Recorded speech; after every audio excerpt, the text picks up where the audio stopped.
All right, so what we have here is a standard minimization problem along with the feasible region that is graphed over to the right. And that feasible region corresponds to these three inequalities together right here.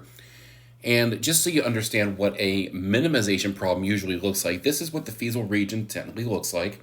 Usually it's an unbounded region that just keeps extending upward and upward. And the goal with a minimization problem is basically to say, look, I have to use at least this much resource.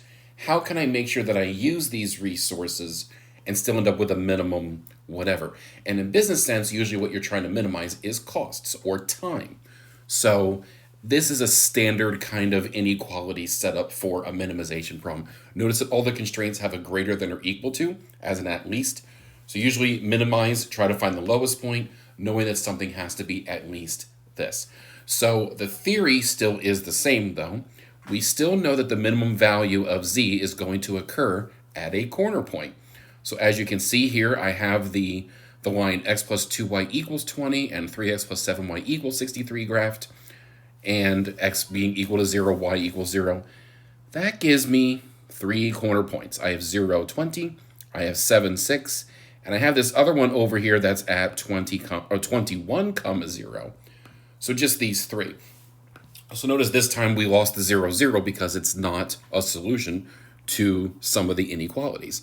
So I'm still going to check all the corner points. I remember they were 0, 20, 21, 0, and I believe that was 7, 6. And we check z equals 10x plus 12y, and we just plug and chug pretty much. So checking those out, let's see what we have here. So 0, 20, well, if x is 0 and y is 20, that means z is 240. If x is 21 and y is 0, that means we have 10 times 21, which is 210. And if x is 7 and y is 6, well, x being 7 means I have 10 times 7, or 70.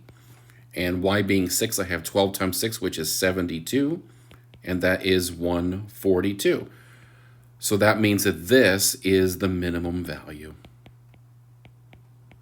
And that's basically solving a minimization problem using the graphical method. So hopefully this makes sense. Hopefully this is helpful. And I thank you for watching.